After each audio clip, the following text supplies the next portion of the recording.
p.m. Open practices for the next 2 weeks to the 23rd. It is the Noble Knights, brand new to Taifa in the Dallas chapter. Welcome. Congratulations, Terrence, and good luck this season. We'll be looking forward to seeing you guys play. Well, thank you for that, and we can't wait to see y'all come out and check us out. Absolutely. Keep it here. We'll be right back here on The Zone on Taifa Radio.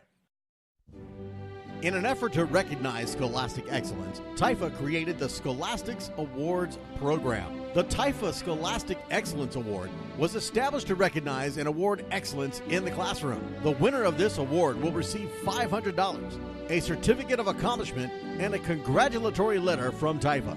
In addition, the winner's name will be placed on the Taifa website in the Hall of Fame. To qualify, a child must be ages 10 to 13 for football players or 10 to 15 for cheerleaders as of August 1st of the current year.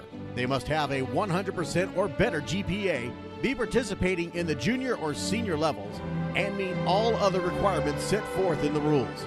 If one or more of your players or cheerleaders qualify, send their information with supporting info to helpdesk@taifa.com. That's helpdesk@taifa.com.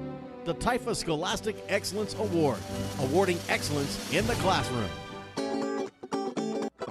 Monarch Trophy Studio in San Antonio, a leader in the awards and recognition industry since 1972. Their mission is to provide their customers with a wide variety of high-quality, competitively priced awards. They have awards for sports, scholastics, employment, you name it, they've got it. Trophies, plaques, badges, pins, and much, much more. With the advancements in technology and the internet, Monarch Trophy Studio has quickly become one of the leading premier online award retailers. Monarch Trophy Studio is a proud sponsor of the Texas Youth Football and Cheer Association and proud provider of all Taifa awards, including the Dale Morgan Trophy. Visit Monarch Trophy Studio in their 30,000 square foot state-of-the-art production facility located at Highway 281 in Thousand Oaks in San Antonio, Texas. Contact them toll-free at 1-800-364-7903 or by email at sales@mtsawards.com. Check them out on their interactive website at www.mtsawards.com. That's mtsawards.com. Monarch Trophy Studio in San Antonio. Come get your trophy at Monarch Trophy. Hi, Kenny Long here, and I want to talk to you about rain gutters. With the recent heavy rains in South Texas, many of us have come to realize that the rain gutters on our homes either don't work or simply just don't exist, destroying flower beds and just creating a mess. Let me tell you about Curtis McCluskey with Advanced Rain Control. He is your go-to guy for seamless gutters, cleanouts, and repairs. Serving San Antonio and the surrounding areas with over 25 years experience, Curtis will get you a quality rain control gutter system on your home at a quality price. Contact Curtis at 210-863-9881 for your free quote today. That's 210-863-9881. Don't get caught in the rain without a quality gutter system on your home. From Advanced Rain Control, call Curtis today at 210-863-9881 and tell him Kenny Long sent you. Points, cash, gear, sports. With a Dick's Scorecard, you earn points on all your purchases and get 3% back in rewards and access to exclusive deals and events. It's simple. Points lead to cash to buy gear so you can play more sports. Get your Dick's Scorecard and start earning reward certificates today. Every season starts at Dick's. GTM Sportswear. GTM Sportswear. Look like a team, train like a team. GTM Sportswear can outfit your entire team with custom jerseys, uniforms with amazing new sublimations to choose from, warm-ups, and much, much more. Get your team practice wear with up to 20% off. They even have great fan apparel for that team spirit look. GTM Sportswear is a proud sponsor of the Texas Youth Football and Cheer Association. Need uniforms for your cheerleaders? They got those too. Get some of the best prices on all apparel with their amazing partnership with Taifa. Just go to gtmsportswear.com and get outfitted for the season. Once again, that's gtmsportswear.com. Or call Melanie Miller at 785-249-5343 for more information. GTM Sportswear. Love what you do, wear what you love. All-Star. All-Star. All-Star Inflatables, a premier custom manufacturer of cold air inflatables. And they know what big-time Texas football is all about. They specialize in Team Spirit tunnels, inflatable helmets, mascots, bounce houses, and much, much more. They also do repairs. No job is too big or too small for All-Star Inflatables. With over 35 years of combined experience, their goal is to create, design, and manufacture top-quality inflatables at affordable prices. All-Star Inflatables is proud to manufacture 100% in Texas, 100% made in the USA. All-Star Inflatables is a proud sponsor of the Texas Youth Football and Cheer Association. Typha organizations, let them know you're with Typha and get 10% off. See their ad at Typha.com and check them out at www.allstarinflatables.com. That's all-starinflatables.com. Or call their sales department at 888-349-4386. Or email them at sales@allstarinflatables.com. All-Star Inflatables. If you can imagine it, They can inflate it. you're listening to Typha Radio, part of the Typha Sports Network. Welcome back to The Zone here on Typha Radio every Wednesday starting at 8 p.m. On the phone with me right now, she's the founder of National Cheerleading Week. She's been involved in dance, cheer, gymnastics, diving, and synchronized swimming for more than half her life, not as a participant, but also as a coach and choreographer. She was the Texas State chairperson of the U.S. Aerobic Association, coaching with Bella Caroli, and did the choreography for the junior Japanese team. Judging certifications include USA SF Legality, Cheer Limited, American Cheer Power, UCA, COA, United Cheer, Cheer USA, Jam Brands, and Level 4 Dancing Judge, Dance and Drill Team Directors of America. She is credentialed to Level 5 in tumbling and stunts and is also on the membership committee for USASF. Coaches Conference presenter for UPA, American Cheer Power, Texas Cheerleader Magazine, and GSSA. She has published articles in Cheer Coach and Advisor Magazine and the Texas Cheerleader Magazine.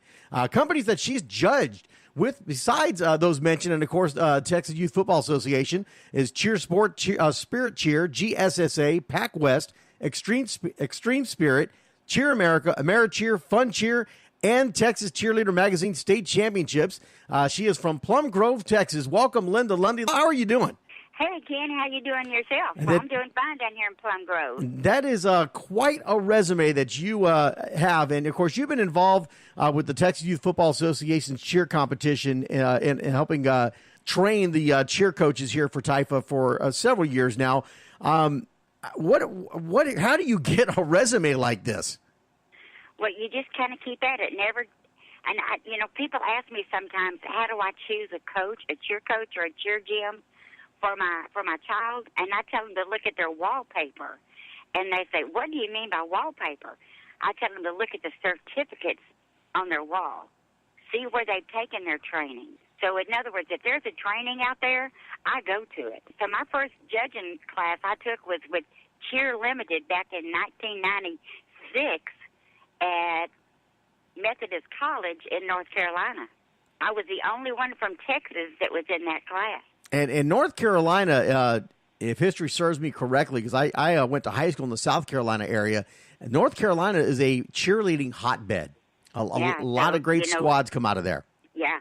So I got some very, very. They have very strict rules over there. That was before the USASF was even formed. So each company back then had their own rules. So you had to go to each company to learn their rules and guidelines before you could judge. So I was going all these different places. So that's when I tell people that, study the gym before you enter your child there and see what kind of training this person has. Now, you brought a lot of this experience to Typha during their cheer competition and training their cheer coaches, holding clinics of the like. What are some of the things that excites you as a trainer when you see these young coaches coming to the clinics and showing up to these events? What excites you when you see them? What are you seeing as the cheer industry progresses in the years when you got started? Well, I like to see the routine being creative. Show me something I haven't seen before. Show me that you have used your mind and you have twisted the rules where you can get away with something that it's going to be exciting for me to watch. I don't want to sit there and watch a ho-hum routine. And for God, please know the rules. How many times did you hear me say that, Kenny? Yeah, Yeah. Knowing the rules, I think, was one of the topics last year that I think every routine, there was something that had to do with the rules. Right. And why is it that they're not following these rules? Well, I think sometimes they think, well, I think I can get by with this. I think they think that sometimes they think they can flip something by the judges. Well, let me tell you, my judges know these rules inside and out. And a lot of squads, a lot of coaches will think, I've got one or two athletes on my squad that can do, let's say, level 3 tumbling. So they're going to move their squad up to level 3. But they can't do level 3 stunts. So they're not going to be scored in a level 3 category because they can't do it. They're only got those 2 little people there that can do level 3 tumbling. So they're going to be low man on the totem pole. So know the rules. I mean, you've got to have majority to get those top scores. So if you want to shine those people, they can't do what they want to do in a level 3 if everybody else can't do it. Now, when you talk about these rules, particularly the level 1, 2, 3, 4, whatever, however level it goes before it comes to tumbling, where can people find these rules to know where their limitations are at? Well, one with TIFA, they've got their own little TIFA handbook. We're having that training this weekend, and they should be there. We are expecting over 200 coaches. We're thinking the coach will bring their assistant coach or how many other coaches they have with them. They will get their TIFA handbook. It's got the rules. And there's also that USASF rules that the TIFA goes close to, but, it's a rec league, so they can't go strictly by the USASF guidelines. How important is a training like this for these coaches? Outside of just learning the rules, what else is provided in this training, and how important is it for these coaches to attend? Number one, it's safety. Safety for them and safety for the athlete. There is a progression for stunts. There's a progression for tumbling. If that child is not ready to move up in the progression ladder, they're not going to perform it well, and there's a risk factor in injuring that athlete. And, that's one of our number one priorities is taking care of that athlete on the mat. So the coach has got to be knowledgeable in the sport that they're coaching. Same with the football coach. He's got to know what he's doing out there, right? So you don't want to hurt your athlete. So that's why there is a ladder of progression. You've got to know it, and you've got to make sure that the athlete learns it. There should be a folder for each athlete on your squad. They should be tested and marked off on every level of that tumbling aspect or the stunt aspect. Now, you on your stunts, they start with that little turtle on the floor. Then they go to the little knee. Then they go to the thigh stand. Then they go to the low prep. They've got to go those levels. They can't just all of a sudden build a pyramid and go to a hitch. I mean, it's got to be a progression. You just can't go out there and build a pyramid. And let me tell you what, do not ever let those kids build a stunt without a coach present. There's no practice if there's no coach. A lot of times coaches will be late, and the kids will start practicing and they want to build a stunt. They can't do that. That's a liability factor. And that's some of the things I go over in my coaches' clinics is the liability and the legalities of being a cheer coach. Because the safety of your athlete is your number one prospect at this point. You mentioned safety with the athletes when it comes to cheerleading, and one of the things that constantly occurs in TIFA, it is I guess you could say the unfair scaling between football and cheerleading. And you've probably heard me say it many times. Cheerleaders work out just as hard as football cheerleaders, if not more, where football players have 4 quarters of a football game to get it right. Cheerleaders have all about 2.5 minutes on a floor to get it right. How much physicality is involved in training for the cheerleaders themselves, the constant practices, the types of injuries they do suffer in these practices, just getting ready for that one event where they put it all together for 2.5 minutes? Well, just think of cheerleading as a serious sport, which a lot of people don't think it is a serious sport, but cheerleading as a whole has the longest season of any sport. They cheer all